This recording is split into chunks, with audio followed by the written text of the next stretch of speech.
আমি এটি নিয়ে কালকেও কথা বলেছি।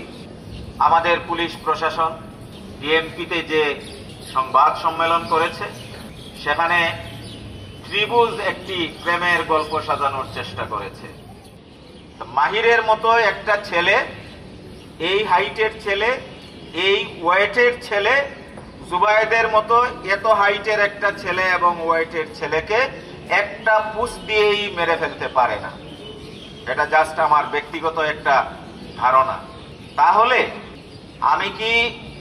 আমি কি এটা ধারণা করব যে মাহির যদি জুবায়েদকে প্রেমের কারণে আক্রোশবশত অ্যাটাক করে থাকে, আমরা সচরাচর সমাজে যেটা দেখি যে আক্রোশবশত যদি কেউ কাউকে অ্যাটাক করে, এটা এলোপাতাড়ি অ্যাটাক হয়, কারণ তখন তার মাথা ঠিক থাকে না, এলোপাতাড়ি অ্যাটাক হয়।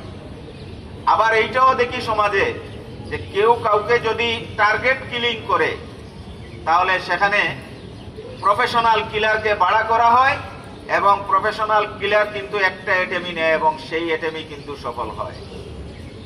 আমি জানি না, আমি সন্দেহ করতে চাই না, আমার মনে প্রশ্ন জাগে, তাহলে কি কোনো প্রফেশনাল কিলারকে কন্ট্রাক্ট করে আমার শিক্ষার্থী জুবায়েদকে হত্যা করা হয়েছে এবং তাকে বাঁচানোর জন্য মাহিরকে খুনিতে রূপান্তরিত করা হচ্ছে?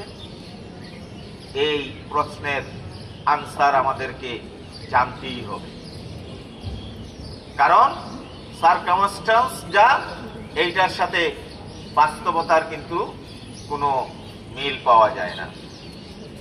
আর আরেকটি বিষয়, আমি এটি নিয়ে কালকেও কথা বলেছি। আমাদের পুলিশ প্রশাসন ডিএমপিতে যে সংবাদ সম্মেলন করেছে, সেখানে ত্রিভুজ একটি প্রেমের গল্প সাজানোর চেষ্টা করেছে।